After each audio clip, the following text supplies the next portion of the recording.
Halo semuanya, seneng banget bisa ketemu Anda lagi di ulasan strategis kita kali ini. Sebagai manajer investasi Anda, saya sangat antusias memandu Anda hari ini.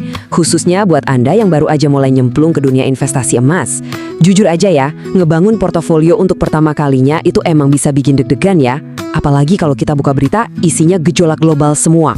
Nah, hari ini kita bakal membedah bareng-bareng soal kekuatan makroekonomi yang lagi berdampak langsung ke portofolio emas baru Anda di tahun 2026 ini. Tujuan saya simpel, mengubah kebingungan Anda jadi kejelasan mutlak, supaya Anda punya fondasi yang kokoh untuk ambil keputusan. Udah siap? Yuk, kita mulai! Oke, sebelum kita masuk lebih dalam, ini dia peta jalan kita di ulasan ini. Kita bakal mengalir dari ngebahas skenario konflik yang ada saat ini, ngelihat ancaman inflasi dan suku bunga, lalu kita masuk ke tren dedolarisasi, proyeksi harga di 2026, sampai akhirnya saya bakal kasih Anda strategi jangka panjang yang gampang diterapkan. Langsung aja kita masuk ke bagian pertama, yaitu skenario konflik. Anggap saja ini semacam uji stres di dunia nyata buat aset kita. Nah, pernah kepikiran gak sih gimana ceritanya sebuah perang yang lokasinya jauh di Timur Tengah bisa berdampak langsung ke emas yang ada di portofolio investasi Anda sekarang? Coba kita bayangkan sejenak. Ini bukan cuma berita luar negeri biasa, tapi realitas yang langsung menyentuh nilai aset Anda. Ini tuh ibarat efek domino yang luar biasa. Begitu konflik di Timur Tengah pecah, pasar global langsung panik soal pasokan, yang bikin harga energi dan minyak mentah melonjak tajam. Kalau biaya transportasi global naik, otomatis barang kebutuhan sehari-hari Anda ikutan mahal dong. Nah, dari situlah kekhawatiran inflasi mulai terpicu. Saat nilai uang tunai yang Anda pegang mulai tergerus, ekspektasi pasar jadi terguncang hebat. Dan efeknya langsung berasa ke pergerakan harga emas Anda. Dan tebak apa yang terjadi dari rentetan kepanikan tadi? Harga emas sempat anjlok sampai 11,8% di bulan Maret lalu. Wah, ini mencetak rekor penurunan bulanan tercuram sejak Oktober 2008 loh. Saya tahu banget buat Anda yang baru aja mulai berinvestasi, ngelihat angka minus belasan persen begini pasti lumayan bikin jantungan. Tapi tahan dulu, jangan buru-buru panik. Penurunan ini sebenarnya cuma sebagian dari uji stres pasar yang wajar banget terjadi. Nah, dari situ kita bisa beralih melihat dua kekuatan raksasa yang saat ini lagi tarik ulur di pasar emas, yaitu inflasi dan suku bunga. Kuncinya di sini adalah memahami dualitas ini, teman-teman. Di satu sisi, emas itu kayak perisai. Dia melindungi kekayaan Anda saat inflasi lagi gila-gilaan. Tapi di sisi lain, kalau inflasi naik, bank sentral pasti bakal nahan suku bunga tetap tinggi untuk meredamnya. Masalahnya, emas kan nggak ngasih imbal hasil berupa bunga ke Anda. Jadi suku bunga tinggi bikin nahan emas kerasa lebih mahal, alias ada biaya peluangnya dibandingkan kalau Anda naruh uang di instrumen lain. Tarik-menarik inilah yang bikin pasar bergejolak. Belum selesai sampai di situ, kita juga harus ngadepin fakta kalau dolar Amerika Serikat saat ini lagi kuat-kuatnya dan terus naik. Kenapa? Ini penting banget buat Anda. Karena harga emas dunia itu dipatok pakai dolar. Jadi otomatis, dolar yang makin perkasa bakal bikin harga emas batangan terasa makin mahal buat investor global yang pakai mata uang lain. Ini nambah beban tekanan ekstra ke harga spot emas secara keseluruhan. Tapi, tunggu dulu, mari kita lihat gambaran besarnya.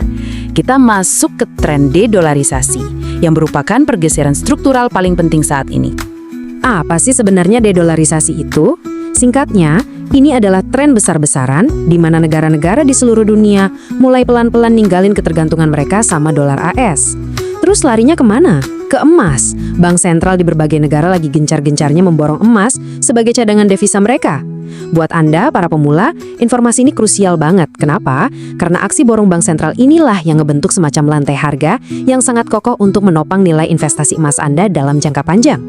Dan Anda nggak perlu cuma dengerin dari saya. Coba perhatikan kutipan dari Peter Grant, ahli strategi logam senior di Zener Metals nih.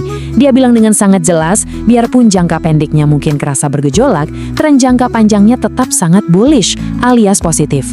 Fondasi intinya sama sekali nggak goyah. Dedolarisasi dan aksi borong emas oleh bank sentral memastikan masa depan aset ini tetap sangat cerah.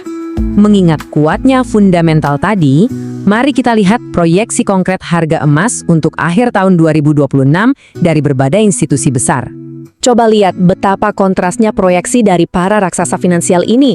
Di satu sisi, ada BMI yang kasih prediksi cukup konservatif, menargetkan harga di level $4.600 per ons.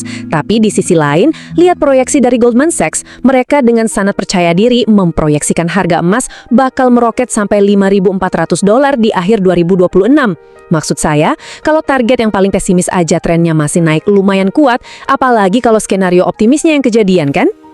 Jadi, dengan semua data makroekonomi tadi, gimana sih strategi praktis buat Anda yang baru memulai? Sebagai bukti nyata bahwa kepanikan itu seringkali terbukti salah, coba lihat angka ini.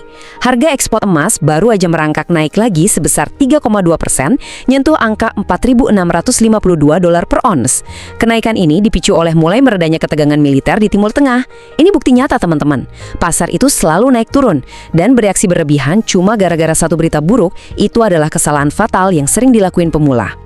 Makanya, ini dia mindset yang harus Anda pegang.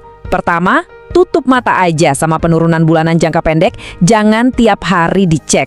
Kedua, selalu sadari keseimbangan antara emas sebagai pelindung inflasi dan tekanan suku bunga. Ketiga, jadikan tren besar seperti dedolarisasi tadi sebagai jangkar keyakinan investasi Anda. Dan terakhir, percayalah bahwa selama bank sentral terus-terusan beli emas, aset Anda itu punya pelindung yang sangat solid. Mengamankan kekayaan itu sesederhana mengabaikan kebisingan harian dan fokus pada gambaran besar makroekonomi. Sebagai penutup ulasan hari ini, saya pengen ninggalin Anda dengan satu pertanyaan penting. Apakah Anda mau ngebiarin kepanikan berita geopolitik yang umurnya cuma mingguan menghancurkan peluang Anda ngebangun kekayaan struktural di jangka panjang? Jawabannya ada di tangan Anda. Volatilitas pasar itu udah pasti ada. Tapi dengan pemahaman data yang kita bahas hari ini, saya yakin Anda bisa tetap disiplin. Terus fokus sama fundamental jangka panjang Anda ya. Terima kasih udah nemenin saya hari ini. Semoga portofolio emas Anda terus berkembang dan makin solid. Sampai jumpa!